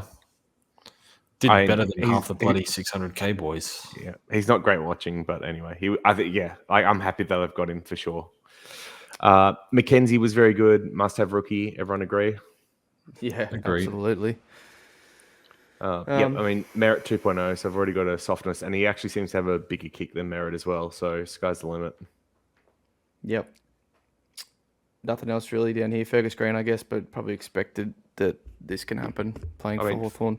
For those that got on day as a this is a crazy score here. He's the ratio. So that's very concerning for any Supercoach owners, but I don't think there's a hell of a lot of them. The Bombers, I guess, Parrish They're worked his bomb. way to a decent score. A lot of possessions, just struggled to score a lot from them, but I mean, 18 he had- contested, this is- 13 this is clearances, another one. really good numbers, but Yeah, this is another one where the numbers don't seem to line up, right? 37 touches, 18 contested, 13 clearances, like 9 score involvements. Just kind of wild that it didn't lead to a better score, but he got there in the end. And surprisingly, one of the 600k guys actually was not terrible. yeah, it might have been one of those really high, fantasy scoring games where there just isn't, Supercoach the points are capped. So I don't know. It was one of those games really up and down. JD, a lot of, a lot of possessions and whatnot. Ridley, what did you think? You two owners here, so Yeah. impressed? Yeah, I Happy. think the defense has changed enough that Ridley's going to be all right this year. It's a little bit hard to say because once again, Hawks forwards undermanned. Same thing as St Kilda that they played in the preseason. So I haven't really seen how they're going to line up when they actually have 3 proper tools to play against. But Thatcher seems like he has come on as a true number 1 key defender for us, and then Laverty there as second. You've got Kelly that can kind of play like tall or small, and Redmond can kind of take medium and small. So yeah, it seems like they've actually got a mix now that does free up Ridley, and that seems what they were trying to do. Looked pretty good for the most part. A little bit of a shame that he got pulled off for a reasonably long break at the end of the game. He was kind of going at like 96, 97% time on ground, and they just pulled him off on the 4th once the game was out of the way. And then I think the only other thing is like he split kick-ins with Redmond in that really good year he had a couple of years ago. He was actually probably taking more like 75, 80%. So that's slightly down. But if it's just a split between the two, not the end of the world, then that might have just been a function of where the ball was at a certain time. But I have a feeling that they've both got the license to take it out of defense. Yeah, it's probably just going to be pretty evenly shared. I thought McGrath was okay. Like, he provided a bit of run and carry. Yep. He will at times. I think this is a little bit like the Dogs. There's going to be some up and down games here where one of them is going to randomly have a down game and the others are all going to be fine. But, I mean, the other thing worth pointing out is Essendon thumped the Hawks by, 10 goals in the end. Probably not going to be the standard script for Essendon this year. Expect to see more ball down back. For sure. Yeah, seeing how that plays out and then also how Essendon's defensive structure changes against a taller forward line is probably the 2 things here. Quick question. If you don't have either Ridley or Daicos, is Daicos ahead of Ridley for you? Should we save that question for the next game? I can. We can compare as well. We can throw in Redmond too. We can have Richards in if you really want to. I'd go Daicos still. I'd probably go Daicos, but I don't think there's much in it. I don't think you can go too wrong. All right, let's quickly whip through some of these others then. So Setterfield, did you like what you saw? Second half, it was good. 10 marks, that's a lot. That's not Yeah. sustainable. No, he was junk time second half. All right. So the positive thing I think for Setterfield, apart from the score, was 74% CBAs, and it was actually his second most. I had it in Pete's going 4th or 5th most and kind of being around the 50% mark. All the stats show like it was when he had more than 50% CBAs last year, his Supercoach was over 97, or like 97 was the average. So 74% CBAs is great. But this game, the first half, when it was actually contested and on the line, he basically did nothing. And then once Essendon tore him apart in the second half, he pigged it up, which is why he's got that negative ratio. And then the thing that he was kind of brought in for, which is the contested side, he only had 3 contested possessions and 1 clearance. Compare that to Parrish above him with 18 contested possessions That's odd. and 13 clearances. So, I mean, I don't think that's going to be the standard game from Setterfield. It's just interesting that the things that he's kind of talked up as this big-bodied mid that's going to help out there didn't translate that to anything on the points. I'm not sure if that's because they're using him actually as more of a defensive mid when he is in the CBA rotations, and that's what he's bringing that Parrish, Shield, Merritt don't traditionally bring. But that does worry me. Like if he's getting those CBAs but just doing the defensive stuff only, maybe the scoring doesn't come like it has in previous years where he has been a CBA mid. So very long, rambly way of saying I think there's a chance that Setterfield is still a bit of a fraud pick. I wouldn't be bringing him in this week. If you don't have him, I'd wait another week. If you do have him, you'd be happy with what you saw, especially the CBA numbers. But yeah, this I've got a slight feeling that this may go to shreds, especially in games where Essendon isn't as competitive. Yep. I'll take all that word for it. I mean, I didn't catch this. I think I started watching the other game, but yeah, that was like half time going, dud pick. They end up on the ton. I was like, oh, how the hell did that happen? Yeah. So yeah, good explanation. Alwyn Davey had a couple of chances. He probably should have nailed a goal or two more. He could have had a couple more, but he looked good. Yep. He's Yep. secured best 22. You don't have to trade him in this week. You can always wait, but I think most people have got him. Looks like he'll be fine. Yep. And then we saw Menzies this. was really good, who's worth quickly talking on. I think most people avoided him just because he didn't know what the job security was going to be like with Guelphy, Snelling, and Waller Tip at kind the of out of the sub, yeah. side still. Yeah, exactly, whether he holds. But yeah, he looked very good, kicked a couple of goals. I think he holds his spot as well. I don't think he's a priority must get in, especially at his price point. Some of the others we've been talking about, Philippou, Pedlar, Asava are all around there as well. So I think he's just another one of those that goes into the wait another week, see what happens, and then pick the one that you want. Yep.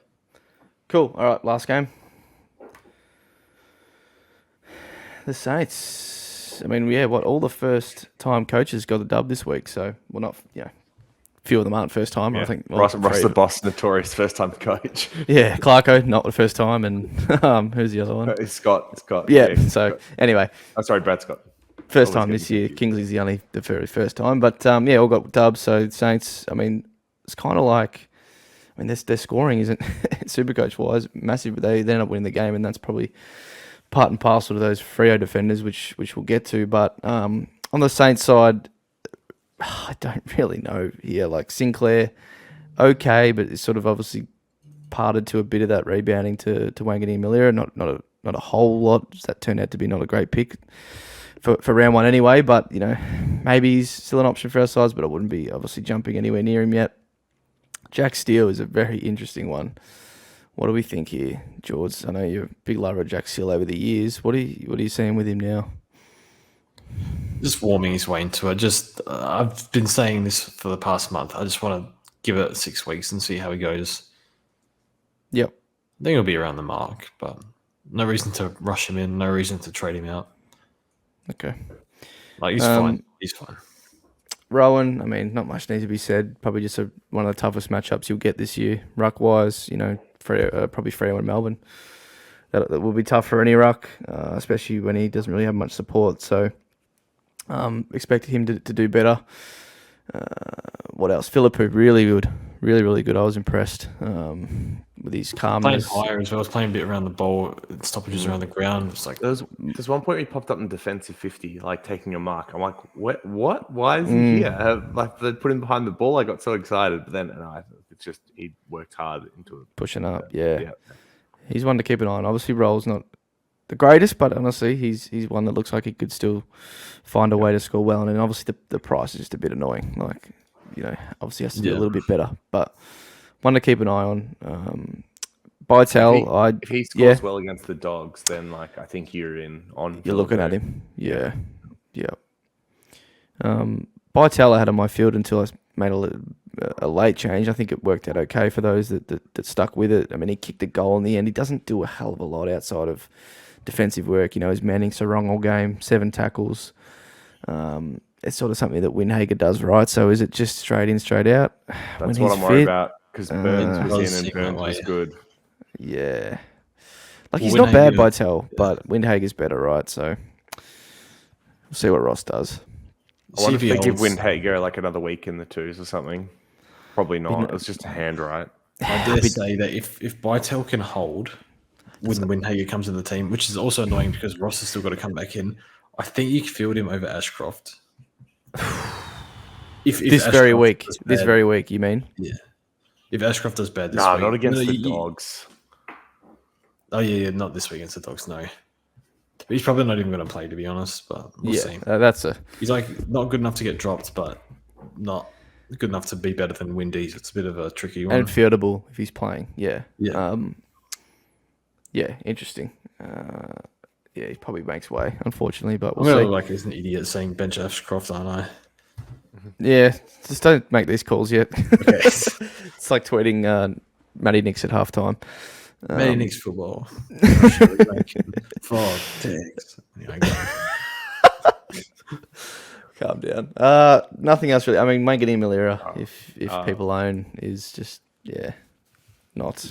Mason Wood, the legend only grows. What was his preseason score? 130 or something? Yeah, he was really good. He's turned into a pretty good player after. I mean, I recall bashing him quite a bit at North for not not doing a whole lot, but Yeah, it was he's 128 come in the good. preseason. Yeah, so I mean, he's like nearly 400k mid, but yeah, just sneaky watch. He's come pretty good at the Saints. And give Camera a shout out. Why not? Scored 34, played his role. Obviously, pretty tough down there. They haven't got a whole lot with him and Cordy. Sort of, Camera's a first game player. Cordy's just sort of a makeshift forward, and they did well. Obviously, ended up getting the win. They provided contest, so I think a few people might own him. He's the only sort of 102k that we could really pick. So people might have tried to find some money there, and I think he'll keep playing. So good old Cameron. Jeez, I didn't see Dan Butler only scored 15, by the way. But anyway, all right, this Freo defense. What the hell was this? What were they doing? I don't know how to read into this because I think is Young a top 6. Young is like a classic he didn't try in preseason. He was just walking around doing nothing, and then all the hype around him in preseason kind of showed today. But I don't know how much you want to read into this. Like there's chip mark non-stop switching. I really like him, George. I do. Obviously, bit overs on the marks and 30 touches isn't going to be every week. I absolutely would. Yeah, absolutely. Ridley. They have to change this game style up. Like, seriously, they can't do this again. Like, the Freo fans would be blowing up over West watching that on the weekend. They had no aggression, no intent to go forward with the footy. It was, credit St Kilda's pressure and whatnot, but seriously, that was poor. That is monster numbers from them in both formats, all three of them. Give another week, but I do like Hayden Young quite a bit. It's funny, I didn't really want to look at too many of the 500k options to start with, and all 3 or 4 of them really proved to be good week 1 at least. Sean Darcy, first quarter, it was really, he did his damage to his own score. A few clangers, handball clangers, dropped a mark, like a chest mark, and not a chest mark, but an uncontested one in the forward 50 that obviously could have netted him a goal.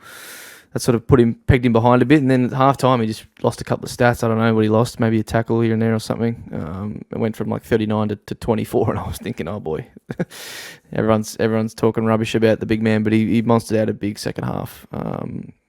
Dominated Rowan in the hit-outs, and it's always been frustrating keeping a really close eye on him over the last year or so, as I have. That the mids just sometimes don't. I don't know if it's partly his fault too. They just don't, corral the ball and trap it when he does punch it a bit too, which doesn't help either. But he could get a lot more hit-outs advantage than he does, and obviously it clicks sometimes in a given game. But a few points left out there from the big man is what I'm getting at. So anyway.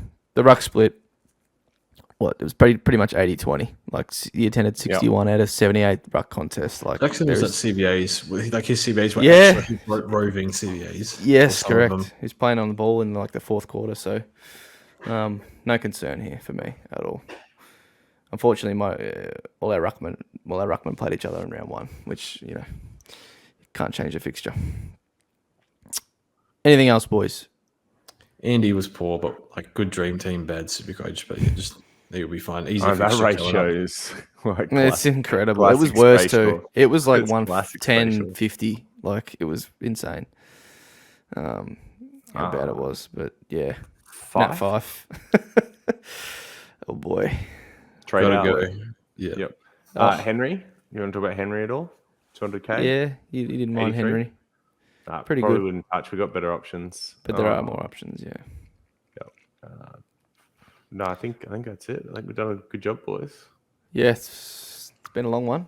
Probably try to keep it under 110 minutes next time, but look, we'll probably only do like the game by game stuff. I think early rounds, and then once it was just upgrade season and whatnot, we probably don't have to analyse every game.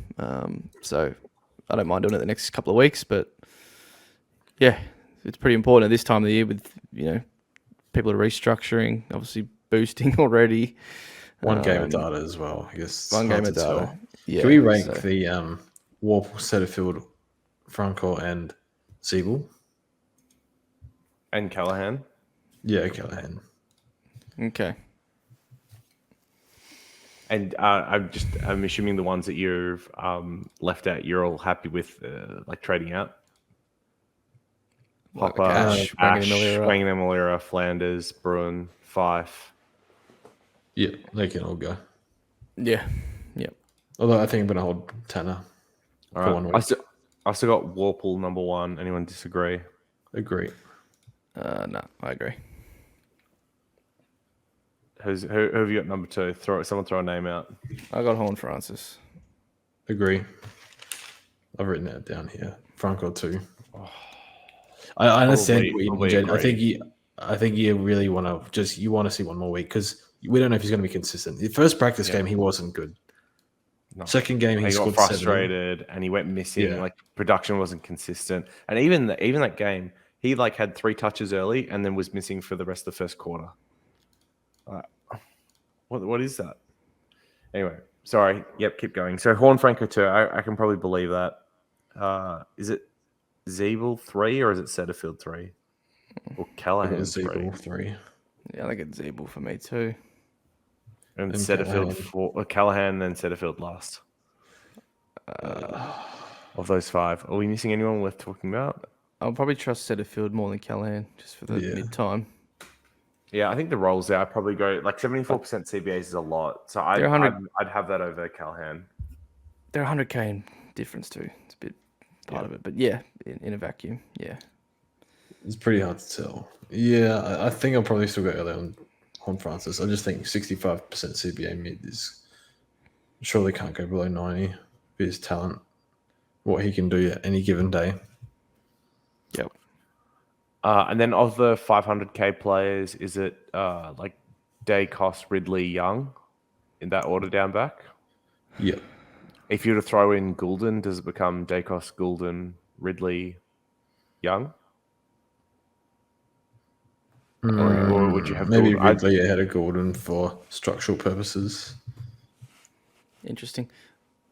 I don't know. I'll probably say Young ahead of Ridley personally, but I know not many others think that. But I really like Hayden.